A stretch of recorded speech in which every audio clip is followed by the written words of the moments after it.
Welcome back to the channel and to Lüderitz, and in today's video we're going to talk about the mental side of speed surfing and what role this part of your body, the head, plays in getting speed records. Alright, so after the last few days of speed surfing on the canal with 5.6, where the wind was quite light, I was feeling actually super confident in my gear and in my ability to do much better in stronger wind. And then on Saturday, a couple of days ago, we got stronger wind. It was maybe like 30 to 40 knots and I was expecting a lot out of the day. So I started to sail really early, like as soon as the canal opened, I was hopping into my wetsuit, rigging up my gear and getting out on the water and using the 5.0, which in this wind was still very small. But I wanted to get a feel for the sail since I haven't sailed it on the channel, only here at Diaz before. And I was feeling super confident because it was all going so easy. Trying to find some wind cover for the mic. So after the skipper's meeting it took a little while for the wind to pick up, but now it's blowing at like 30 to 35 knots, so still not super strong. But I did 2 runs over 45 already, so it's getting better. Twan just did a 48, so I'm going back out there because it seems like it's getting faster. Let's see. And my speeds were around 43 to 44 knots and like super light wind. And then the bigger winds hit and everything basically went wrong for me.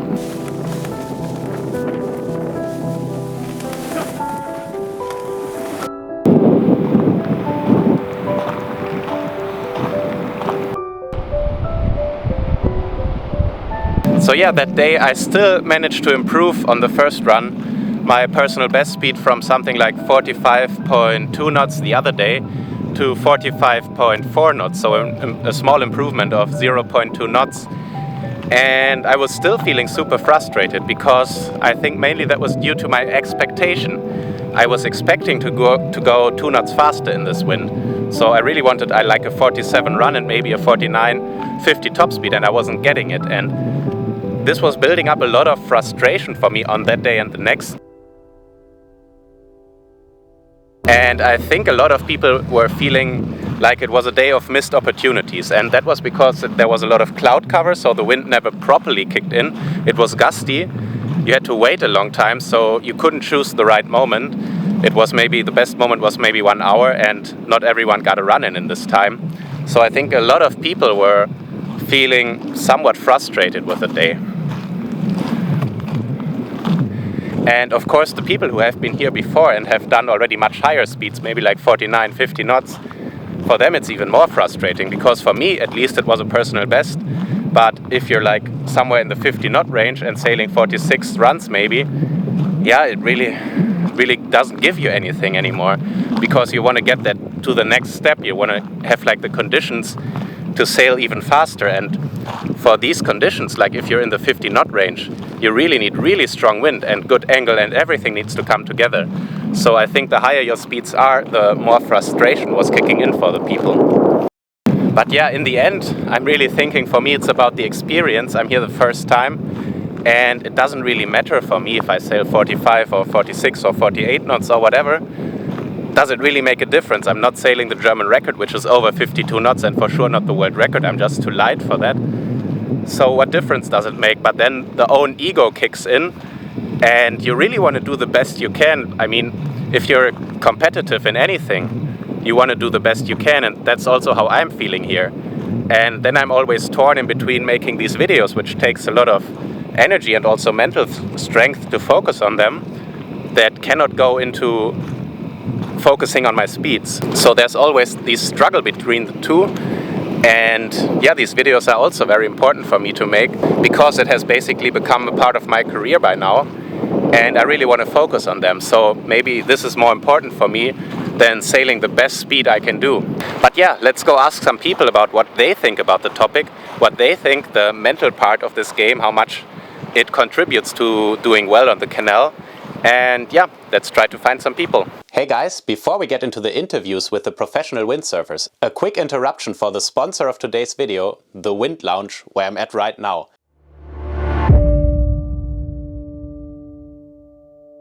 The Wind Lounge helped me a lot to support this Lüderitz trip, and also helped me to create these videos that I'm making. So thanks a lot to the Wind Lounge for sponsoring this video and the trip. At the moment, the Wind Lounge is running a winter special where you will save 15% on almost all the brands in the shop. So go down below in the description where I have the link to the Wind Lounge surf shop and check out the winter special. So thanks again to the Wind Lounge, and let's get back to the video.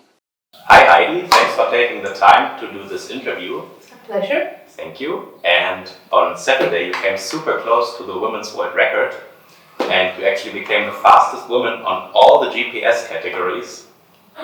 The GPS, I've said, because in between the gates it just wasn't quite enough, was it? Yeah, that's true. Yeah, once again, it's an almost world record. In 2019 I went already very close. The world record, the woman world record is 46.49 knots. Yes. Average on 500 meter. In 2019 I made 46.2, so means 0.3 less than the world record.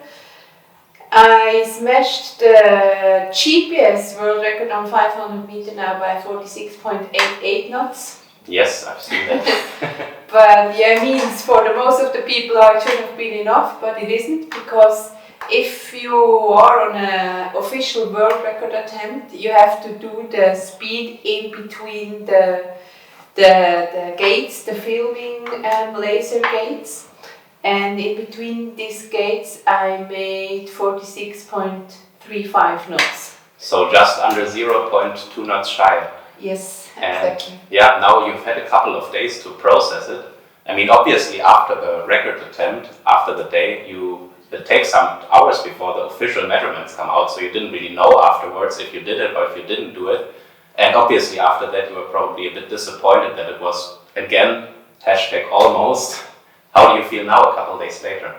Well, a couple days later I'm done with the bad feelings, because some more windy days are coming. Yes. We have 2 more race days, and my focus is already on the next race days. But after some tears and after discussing with Christian on this again almost day, I slept very well, and in the morning I woke up with a smile on my face, and no one else can say, or no other girl can say I'm the fastest girl. That's great to hear. Yeah. Talking about Christian, your partner, how much does he help you? Because he's actually also here and not sailing the channel, and I see him supporting you all the time. How important is he for your like, mental state, being here in Duderitz 4 weeks, waiting for the wind, waiting for the right conditions? Well, now we are here in Duderitz, and it's for me, for sure, the biggest support I have. Before we came to Duderitz, it was a bit difficult, because for me especially, because he didn't know if he want to compete also or not. Yes. And for him, speeds are not that important, like, for example, for me. He knows he can go fast. He did it already in La Franchi and everywhere. So for me it was a bit difficult to focus on us, focus on me, or focus on him. Yeah. And he decided here in Duderitz to don't start. And from this point on, he and me knew exactly what we're gonna do next. So for me, he's for sure the biggest support on or at the channel, with helping with all the gear and preparing. And that's great to have that. Yeah, that's very great to have it, because after each run he's running through me he's coming to me and ask, what can we change? Do we have to change something? Do you need more lead or whatever? He's coming with the water bottle, a banana, and that's really a big help. And also in the whole mental stuff, it's very important for me to discuss with someone who knows me exactly, who knows me maybe better than I do. So, and after days like last Saturday, it's even more important to have one next to you, which can talk with you about everything. Yes. Windsurfing or whatever, and who knows you that good that you don't have to be afraid or something if you are crying or if you are shouting or whatever. And that for sure helps me a lot. That's actually super interesting, because earlier in the video I was talking about, for me, I also have 2 goals here. One is improving my speeds, and the other is I want to make the best videos possible, because it's actually become kind of part of my career, and I'm always in between the 2. And it's a big decision from Christian, I think, to say, okay, I'm not starting and I'm supporting you, because for me, I feel it already. If you try to do two things at once, well, you do both more or less half-baked, and so I think that's a really great decision that you made, and it's great that you have him here for support. Let's hope. All right, last question. We got a really good wind forecast now for the last couple of days. It's the last week here in Ulrich, so it's basically our last chance. How do you feel ahead of this big forecast? Like, are you nervous or are you calm, or like what do you think now, 1 or 2 days in front of this big wind forecast? I'm always nervous, to be honest. I'm nervous until I did the first run. Okay. And then I'm quite relaxed. Oh, really? That's interesting. Yeah, I'm probably the girl who did the person who did the most runs so far on the channel. And some guys are laughing about it, but I get comfortable as soon as I did some runs. For me, even in 30 knots wind. Yes. Because I have to get used on the channel, I have to get into myself at the end, and into my mind and into my tunnel. And if I'm the first on the channel or the second, then I get into the good mood, and I will have a good feeling, and then I'm not nervous anymore. That's funny, because I'm the same. We are usually the first 2 people, along with Caro, usually, that are going out on the channel, and for me it's exactly the same. I need to make a run and feel that it's feeling good, and then I think all the nervousness is going down. True, and then you can also feel how the wind change, or how the wind increase, and then you really can feel each 5 minutes what's happened with the weather also. And if I just would sit on a bench and wait until I think maybe the wind could be good, I would be that much more nervous, and that would not help me, for sure not. All right. Thanks for taking the time to do this interview. And thank you for your vlog. Good luck. Good luck for the to next you. days. Thank Thanks. you.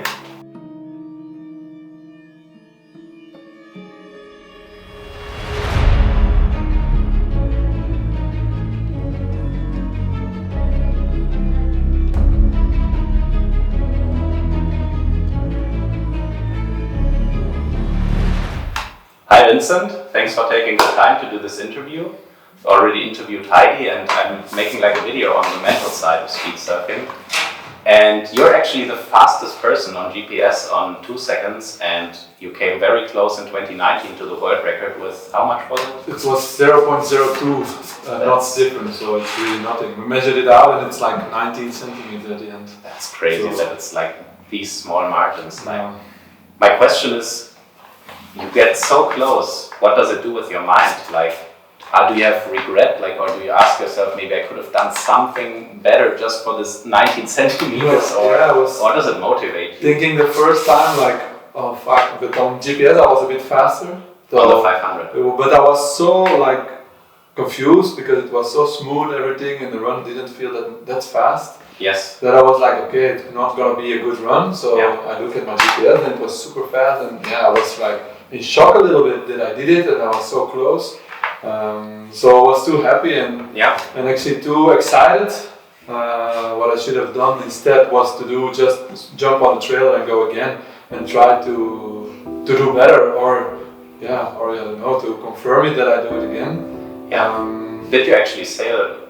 I did just a few runs after, but first we were partying at the bottom of the channel and all these things, and then we came up, everyone came to me, congratulated me, because we maybe thinking we were over the world record. Okay, so you actually, after we already talked about this with Heidi, you don't really know it immediately after you run, because you have this unofficial measurement. Especially in 2019, we had only the hand stopping, so there was a guy watching the cameras. Okay, so it was a different system. Yeah, so they have we didn't have the GPS, and there was a guy that waited when you pause the frame to tick, and then when you pause the other frame to tick again. That sounds really inaccurate, especially if we're talking about 19 centimeters. Especially, we have our GPS, of course, so we can see a little bit how fast we go, but we never know where.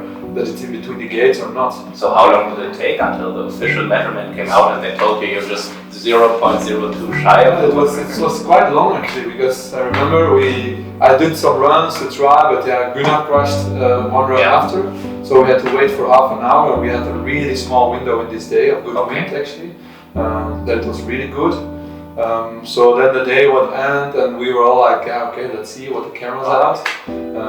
But they have to get all the stuff, to check all the runs and to find where it was, because now it's easy because we have the GPS and you know the times of your fastest time, so they can scroll directly to the camera and makes the fastest time. Now they have to look every run. In the past they have to look for every run, so it takes really a long time. But then we were eating, me and Heidi and Christian, and I don't know who was there else, but we were waiting to see how fast we did, and then we got a message and it was really just below. So it was a bit like we are super close, but still super far actually, because it was one day with good wind. You don't know what's going to happen in next years. Do you come back next year? The goal was to come back, of course, because you want to do better. But then COVID came, and so then it's extended. So you are still now 3 years later. I'm here again, and still waiting for 4 weeks. It was not a good year, was it? In Europe, there was not much wind, and I was also sailing in the Netherlands and Germany, and there wasn't really much wind for speed surfing. And since we are here, we are here for 4 weeks now. And we really didn't have the conditions you guys need for the world. Really, not even for me, it was good. We had one good forecast, but then there was clouds and it was blocking the wind. How do you stay focused if you're waiting so long and you never get the real wind? And how do you keep your mind fixed on the target? It was quite hard because we had a good session in February when we had really, really strong winds, and that I confirmed that I was really in a good way and good mood to go. To go higher speeds, to put more and do better. But then we had a whole year of no wind.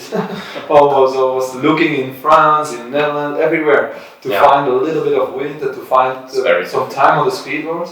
Luckily we had a foil a little bit to train and to have some time on the water. It's so different from... It's a big difference, but still it helped me. For me, it helped me a lot to improve also in speed sailing actually. Really? In the beginning I was thinking not, but the more I did and the more I joined everything, the more it came also on the speed sailing base. And to get mental, to keep it, it was pretty hard. Yeah. But then the first days we came here, we already went for DS Point.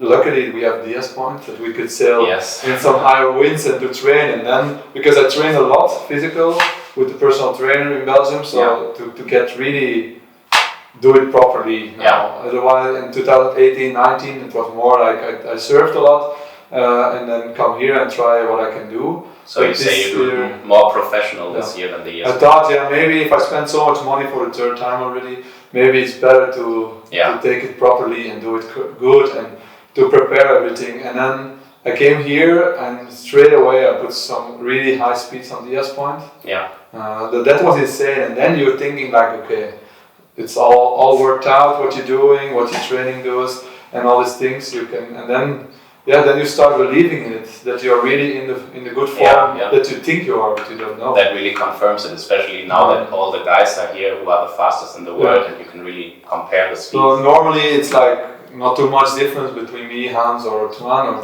something else, but now it was really a big gap actually. So that's what boosted my confidence a lot.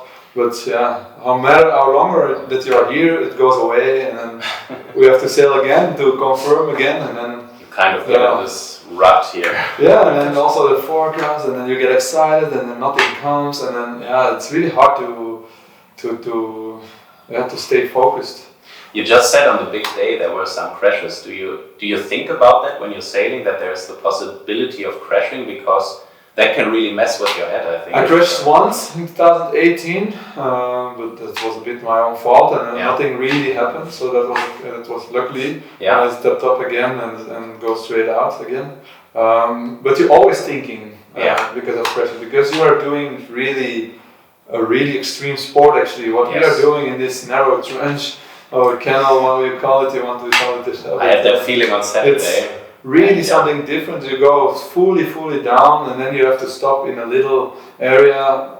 Yeah, but you don't know if you're gonna touch the ground or not, actually. And yeah, it's always in the mind, of course. But you have to get over. And I try to do all these things and to run in my head what I should do when this type of shootings happen. Of course, there's some things you cannot do, but I walk the channel, I see what's happening, I see the water level, I push when I can. And I know mostly when I really can push, and if I feel it's too dangerous, then I stop. But also a lot of people, I think they how you say it? They think too much when they go down the channel. They think, oh, I have to push this, I have to do this, I have to go like that, I have to do. Because they get all this information here from everybody, so much information. Everyone tells you something different. I've had it myself being here for the first time. You get this, and then you go down the channel. You have 1 second to think about what you're doing in the corner, and you cannot focus on all the advice you are getting. And a lot of people think, I have to close this, I have to come. But actually, when you first go, you have to feel how it is and go with the flow. And that's important. If you don't follow this, then you will break some things. And not good things. And I think also know your limits. Like for me, I know if it's 50 plus knots here on the canal, I would probably not go out in this because I don't feel safe in doing this. Yeah, then it's better not to do, because once you go around the corner and you jump in the water, you have to go fully commit. There's no exit. No. You have to go down and you have to try it to be safe. Alright, so last question. We have now finally a quite big forecast actually. And it's looking sunny, so the clouds here really mess with the wind. So we have maybe the possibility of touching some world records. So what are you feeling ahead of this big forecast and basically the last chance we have this year of doing something here? I'm really getting excited now. It comes closer and it's not really dropping. It's only picking up and getting better and more stable and all this thing. We have to wait, of course. Forecast is a forecast still. Like we all know in the windsurfing world, it's always a problem. But no, it's looking good, and how longer the wait, how difficult it is. But I think I'm ready. Last session was good to test all the gear, and I think the gear is really working well, and it suits me very well what I like. And I think we make the best out of it. And we got now 2 days of really good winds. I don't know which day will be the best, but I will give it all on these 2 days to achieve my goal. Alright, thanks a lot for the interview. I wish you all the best and hopefully we get the conditions that we need, and good luck on this world record. Thanks.